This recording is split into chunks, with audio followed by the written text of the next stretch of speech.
What's the biggest mistake people make in a fat loss phase? Or it says getting shredded. What's the biggest mistake? Underestimating what it'll take. Yeah, I like that. Yeah, because I guess this one actually said getting shredded. Yeah. So there's a difference between like losing body fat and getting shredded. Like getting shredded is like, it's just super detailed, low percentages of body fat. Mm-hmm. Yeah, I absolutely agree with that. It's just like dealing with the side effects. Yeah, unless you're willing to do... Well, it's not a mistake, but... Unless you're willing to not be normal. You can lose body fat and be normal. You just got to make slightly different choices. To get shredded, you can't. Yeah, well, I feel like the reason why people don't... Like, I guess maybe the question is like, a lot of people try and never get shredded. Yeah. So then it's like, yeah, maybe they've underestimated what it's going to take, and then when it gets tough, they pull back. Because I feel like people's perceptions of like getting lean are just being skewed now. Because people are saying like, oh, you know, you don't have to feel tired. It's so easy on the internet. And you don't have to be hungry and all this shit. It's like, to get shredded, you do have to be hungry. Even to lose body fat at some point, you got to be hungry. Like, it doesn't make sense to not be hungry, right? So that's a big pitfall, like that mentality component. Yeah. I think one of the biggest things that I see is like a lack of forward thinking and planning in your fat loss phase. Mm-hmm. So like people won't lose the body fat and won't ever get on the course to being as shredded as they want because they don't spend any time forward thinking their nutrition. I think that's any result in the gym at all, ever.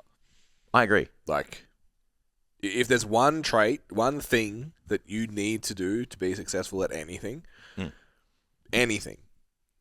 is think more than a fucking hour ahead. Yeah, you got to think days ahead. Yeah. Like, I draw a line through all of the, like, look at all of the body transformations that we achieved in the last 12 months alone.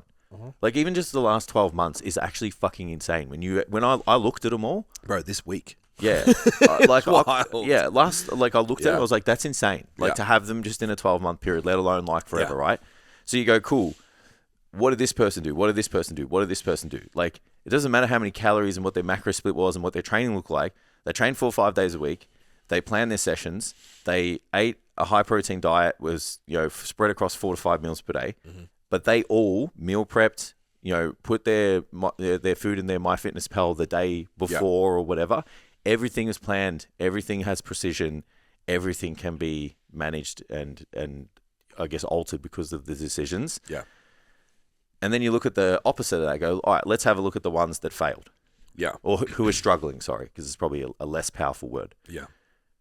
They're a bit too reactive. They prep for a little bit, and then when they don't prep, like, they end up shitting the bed because you know there's too much friction to making a good decision. So they you know gravitate to something that's easy and generally doesn't align with their goals.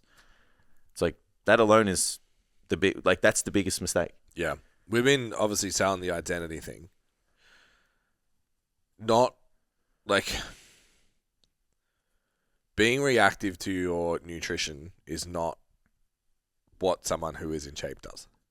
No. I literally had a check-in like this yesterday. I'm like, I got a podcast tomorrow. So I don't even, this is at like 5 o'clock last night. So still had dinner, LJ, whatever, then bed, up at 5. It would have been too late then to be like, fuck, what am I going to take to the podcast tomorrow? Yeah. When am I going to stop on the server on the way and like I'll try and find like a protein shake or then like, what are we going to do for lunch? Like that, nah. Like, it's just no. It's not. No. If you're leaving it, people will blame discipline and they'll say, oh, like I traveled for work on Friday. So we went out for lunch and I like got a steak sandwich and some chips. And like, just like kind of fell off. It's like, that's not discipline. That's lack of forward thinking. That's lack of being the person that takes their meals, being the person that prioritizes their nutrition, being the person that lives the lifestyle. So I'm like, I have a tub of chicken and a tub of mince and a tub of rice.